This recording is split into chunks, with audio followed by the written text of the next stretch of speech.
Welcome back to Hands-on M365. Today we're taking a look at the latest updates from Microsoft Viva, specifically what rolled out or got announced in September 2025. That's right. We're pulling this together based on the updates Joan Ferreira aggregates on his blog, Hands-on Teams. He tracks the Microsoft 365 roadmap and message center closely. And, it might not seem like a huge list of items this month, quantity-wise, but the strategic direction, well, that's pretty significant, I think. Definitely. There's a clear theme emerging. It's really about embedding AI more deeply and also, crucially, giving admins and leaders much finer control over things, more granular options. Exactly. Moving past those broad strokes into something more targeted, more precise. And we see that right away with the two kind of headline features, wouldn't you say? Yeah, absolutely. First, there's the new AI-powered audio briefing in Viva Connections for mobile. And second, the introduction of these AI agents within Viva Engage communities. Okay, let's maybe start with that AI evolution piece, making information, well, smarter and easier to get to. So, Viva Connections Mobile. This News AI audio briefing started rolling out mid-September, runs through November. Correct. And this is, I think, a really big deal for accessibility, especially if you're on the move. Imagine getting a quick AI-generated audio summary of your top company news, like a personalized news update you can listen to. Right, instead of having to scroll through everything. And the user experience sounds smooth. It's on by default. No setup needed from the user's end. That's the idea, frictionless. But here's the important bit, the strategic lever, perhaps. It requires a Microsoft 365 Copilot license. Ah, okay. So not just a standard feature. That ties into the whole Copilot strategy then. It's positioning AI not just for, document creation, but for basic information consumption now, too. Precisely. It makes that Copilot license essential for accessing modern internal comms features. It raises the stakes for organizations deciding on Copilot adoption. Okay, interesting angle. And sticking with AI, let's talk Viva Engage, these new agents in communities. They hit public preview around mid-September. What exactly do these agents do? Well, the core idea is scaling expertise. Think of them as AI assistants for the community. They can draft answers to questions people post. They cite the sources they use. It's about faster knowledge sharing, really, helping community managers scale up. Drafting answers. That immediately brings up the question of accuracy, doesn't it? How do you stop the AI from just, confidently giving wrong information? That's the critical piece, and Microsoft's approach is something called SharePoint grounding. Right. This started rolling out late September.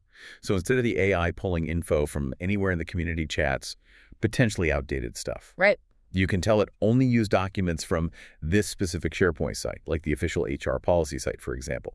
That drastically improves the reliability and trustworthiness of the answers. Okay, SharePoint grounding. That sounds essential for any kind of regulated or official knowledge sharing. But does that mean more work for admins, setting up and managing these grounded sources? There's definitely setup involved, yes. Admins enable the feature first. Then they configure it like, do answers get posted automatically, or does a human need to review them first? And they specify which SharePoint sites to use for that grounding. So control is there. Yes, granular control. The hope is that a bit of setup effort up front reduces the long-term burden of manually answering repetitive questions or correcting bad AI answers. Makes sense. Get the foundation right. Okay, so AI is boosting accessibility and speed. But as you said, accuracy and control are key. Which brings us to the next set of updates, more focused on insights and admin management. Exactly. If you're investing in Copilot, you need to know if it's being used effectively. So Viva Insights got an update to its Copilot dashboard around September 3rd. What's new there? Benchmarks. They've added the ability to compare Copilot usage trends. You can compare internally, like how does marketing's adoption compare to sales, and externally comparing your usage against anonymized, privacy-protected data from other organizations. That's rolling out through October. That external benchmark is interesting, gives you context for your own adoption rates. But managing who's in these analytics can be complex. I saw something about a unified exclusion list. Yes. Also from September 3rd. This is a quality of life improvement for admins. A big one, potentially. Before, you might have had separate exclusion lists for different Viva modules, which was messy. Keeping track of different lists, yeah. Now there's a single, unified list. You can exclude users from all Viva Insights and Copilot analytics consistently. Management is easier to upload a CSV or just use Entra ID groups you already maintain, rolling out late September to early October. Okay, simplification. Admins will appreciate that.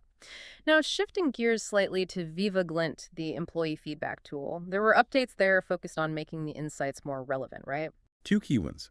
First, on September 9th, They refresh the country and region external benchmarks for 2025. It just means the comparative data you use to see how your employee engagement scores stack up against others in specific regions is more current and accurate. So, better context for global organizations. Comparing apples to apples, regionally speaking. Precisely. And then, later in the month, September 25th, Grint added the ability for admins to create custom age and tenure derivations. Custom derivations, what does that let you do? It means you're not stuck with default age brackets or tenure bands like 0-2 years, 3-5 years. You can define your own ranges that make sense for your organization or specific analysis. Maybe you want to track early career as 0-3 years, or define a specific mid-career critical tenure band of 4-7 years. Ah, I see. So you can tailor the data slicing much more specifically for things like retention analysis, like identifying flight risks in a very particular employee segment you've defined yourself. Exactly. It allows for much more targeted insights and strategies. And importantly, the historical data is kept, even if you disable a custom derivation later. That's good for tracking trends over time. This rolls out mid-October to mid-November. Okay, so better data, better admin controls, more relevant benchmarks. Now let's talk about getting the message out. Communication flow. Viva Amplify seems to be central here now. It really is becoming that single pane of glass for communicators. The update from September 17th is significant. Licensed users can now distribute SharePoint news posts directly from Amplify. To multiple channels at once. Yep. Target Outlook, Teams, Viva Engage, and other SharePoint sites simultaneously from that one interface. And the key benefit is Amplify auto-optimizes the content for each channel. A news post looks different in Teams versus an email. Amplify handles that. Plus, you get engagement analytics back. That started rolling out late September. That multi-channel publishing and optimization, that saves communicators a ton of manual effort, I bet. And speaking of targeting messages, Viva Engage had an update for storyline announcements too, right? More flexibility. Much more flexibility. This was announced September 25th. Previously, leaders often relied on pre-configured leader audiences. Now they, or their delegates, can define a custom, really precise audience right when they post the announcement. How precise? What can you use for targeting? You can build the audience using organizational attributes, thanks department, job title, country, cost center, whatever you have in Enter ID. Or you can use existing groups, M365 groups, distribution lists, security groups, even target-specific individuals. Wow. Okay, so you could send an announcement only to, say, managers in the R&D department located in Germany. Exactly that level of precision. The goal is hyper-relevance. Yeah. Cut through the noise, make sure the right people see the right message, boost engagement because it actually matters to them. That level of targeting is powerful. Okay, besides those big feature drops, there were also some operational updates for Viva Engage, more administrative stuff. Yeah, a few important ones for admins and users to be aware of. First, a heads up on planned maintenance. Starting September 13th, there were 3 planned maintenance windows scheduled, each about 12 hours long. During those times, Engage goes into read-only mode. You can view stuff, but no posting, replying, or editing. Good to know if people ran into that. Okay, maintenance windows. What else? There's a new admin toggle coming in October for the Move Conversation feature. By default, anyone can move a conversation. Some organizations wanted tighter control, so admins will be able to flip a switch to restrict that ability just to admins and designated corporate communicators. More control again. Makes sense for governance. And for those communicators managing things on the go, they'll soon be able to mute Engage conversations directly from the Teams mobile app, iOS, and Android. That's rolling out early to mid-October. Muting removes it from your feed and email digests, helps clean things up. Useful for busy threads. Anything else on Engage? One small but neat thing for Teams on iOS announced September 25th. When you start typing a new question in the Engage app within Teams, it will show related existing questions in real time. Helps avoid duplicates, directs people to answers faster, requires the Viva Engage Knowledge Service Plan, though. A little efficiency boost. Yeah. Okay. And one last quick hit, I think. Viva Pulse data retention. Right. A policy update starting in October.